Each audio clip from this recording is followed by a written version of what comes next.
Hello students, topic for today's class is the microbe world, and in its second part you will get to learn about the role of microbes or microorganisms in our life. तो देखते हैं क्या क्या role होते हैं microorganisms के या microbes के in our life. Role of microbes in our life. You might know microbes only for causing harm to human beings by causing diseases and making us ill. आप माइक्रो ऑर्गेनिजम्स या microbes के बारे में यही जानते हैं कि वो क्या करते हैं, दे कॉज डिजीज और मेक अस इल. लेकिन but the truth is microbes are also beneficial to us. Microbes क्या है, हमारे लिए बेनिफिशियल भी है इन वैरायटी ऑफ वेज. अलग अलग वेज में माइक्रोब्स या माइक्रो ऑर्गेनिजम्स हमारे लिए बेनिफिशियल है. जैसे कुछ एग्जाम्पल दे रखे हैं. They help in preparation of several households and industrial products.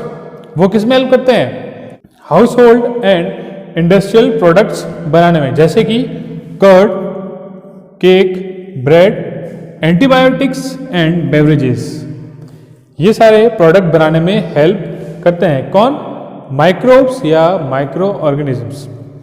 और एग्जांपल है, they also help the environment acting as decomposers and biofertilisers. ये कैसे हेल्प करते हैं, as a decomposers and biofertilisers environment को help करते हैं.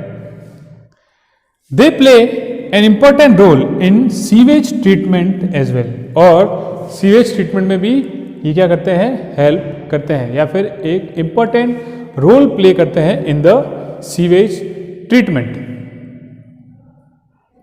अभी जो रोल है या फिर जो हेल्प कर रहे हैं ये प्रोडक्ट बनाने में, एनवायरनमेंट में या फिर सीवेज ट्रीटमेंट में, तो ये प्रोसेस कैसे कैसे होते हैं, अब हम वो प्रोसेस पढ़ेंगे और अलग अलग प्रोडक्ट बनाने में कैसे हेल्प करते हैं माइक्रोब्स या माइक्रो ऑर्गेनिजम्स, वो हम आगे पढ़ेंगे.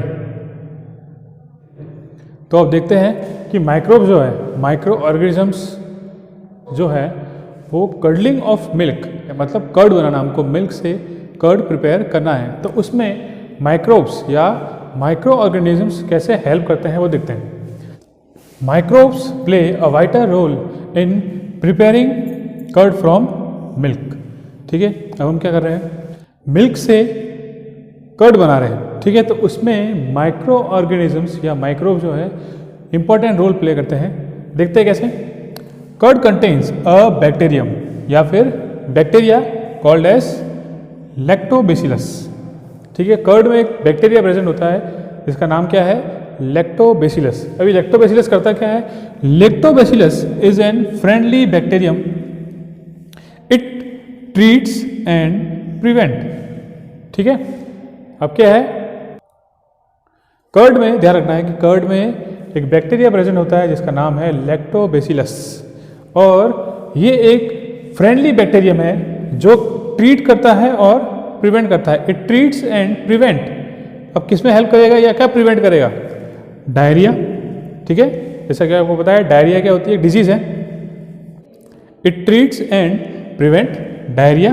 ठीक है, पहला तो ये. Next, help in food breakdown. Food का ब्रेकडाउन करना, उसमें भी हेल्प कौन करता है, माइक्रोब्स या micro organisms. And absorption of nutrients. हम जब कुछ भी खाते हैं तो उसमें जो भी न्यूट्रिएंट्स होते हैं उनको एब्जॉर्ब करने में हेल्प भी कौन करता है, ये माइक्रोब्स. ठीक है, तो अभी जो प्रोसेस है कि ये मिल्क से कर्ड बनता है कैसे है वो थोड़ा देख लेते हैं step by step. Formation of curd from milk.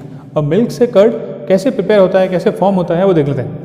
A small amount of curd is added to milk. ठीक है, मिल्क में हमको क्या ऐड करना है, कर्ड ऐड करना है. हम क्या ऐड करेंगे, कर्ड, थोड़ी सी अमाउंट में.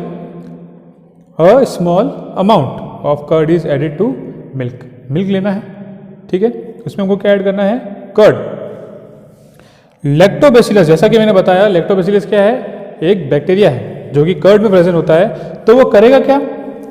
It converts sugar in milk. Milk में जो शुगर है क्या करेगा? उसको कन्वर्ट करेगा, ठीक है। और शुगर को बोलते हैं हम लैक्टोज बोलते हैं। जो ये शुगर मिल्क में प्रेजेंट है, जिसको लैक्टोबैसिलस जो बैक्टीरिया है, कन्वर्ट करेगा किसमें?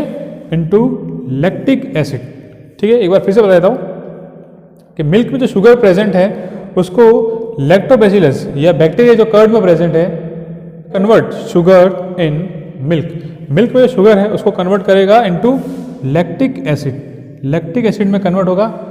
मिल्क में जो शुगर प्रेजेंट है उसको कहा जाता है lactose.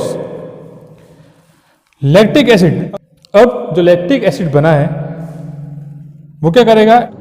Lactic acid impart sour taste to curd. Curd का जो टेस्ट है वो कैसा हो जाएगा? सॉर हो जाएगा। Increased acidity causes milk protein to turn into solid masses. और जैसे जैसे लैक्टिक एसिड या फिर एसिडिटी जैसे बढ़ती रहेगी, उससे क्या हो जाएगा? Causes milk protein to turn into solid mass. जो मिल्क का प्रोटीन है या जो मिल्क है पहले लिक्विड था, वो धीरे धीरे धीरे सॉलिड मास में कन्वर्ट होना स्टार्ट हो जाएगा, ठीक है। और this changes the texture of curd. और इसी की वजह से हमको टेक्सचर कैसा मिलेगा? सॉलिड। जब हम कर्ड को बनने के बाद, प्रिपेयर होने के बाद या फॉर्म होने के बाद देखेंगे तो वो एक सॉलिड मास में कन्वर्ट हो जाएगा और एक सॉलिड मास हमको दिखेगा, जो कि हमारे पास क्या होगा? कर्ड होगा। तो इस तरीके से जो माइक्रोब्स हैं या बैक्टीरिया जो है इसमें यूज़ किया है, ये है माइक्रो ऑर्गेनिजम्स या माइक्रोब्स, जो कि हेल्प करता है in the formation of curd from milk. Next topic is role of microbes और micro organisms in baking. Yeast, ध्यान रखना है कि ईस्ट जो है हम बेकिंग में यूज करते हैं as a raising agent. Yeast वो माइक्रो ऑर्गेनिज्म है या वो माइक्रोब्स है जिसको हम बेकिंग में यूज करते हैं as a raising agent. Most commonly used yeast का नाम दे रखा है सैक्रोमाइसेस सेरेवेसियाई, ठीक है। ये ईस्ट है जो कि बेकिंग में यूज किया जाता है। It is due to the action of yeast that the dough rises, ठीक है। ईस्ट के एक्शन की वजह से ही, ईस्ट की प्रेजेंस की वजह से ही जो डो है वो क्या करता है?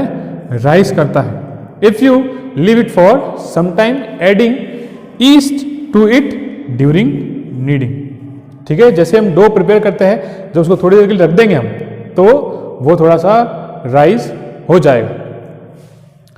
डो और flour contains carbohydrates. Yeast when added to it converts carbohydrate into carbon dioxide, ठीक है। जैसे ही हम डो में क्या ऐड करेंगे? ईस्ट ऐड करेंगे, क्योंकि डो में कार्बोहाइड्रेट होता है और जैसे ही हम उसमें ईस्ट को ऐड करते हैं तो क्या होता है? वो कार्बोहाइड्रेट किस में कन्वर्ट हो जाएगा? कार्बन डाइऑक्साइड में।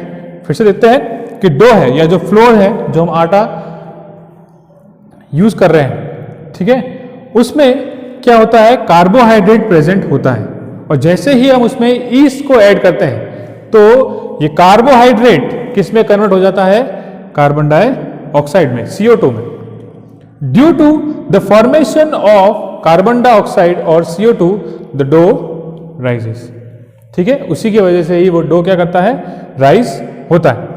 While preparing cake bread the dough is baked. जब हम केक बनाते हैं या ब्रेड बनाते हैं तो केक में ही ब्रेड का यूज होता है, ठीक है।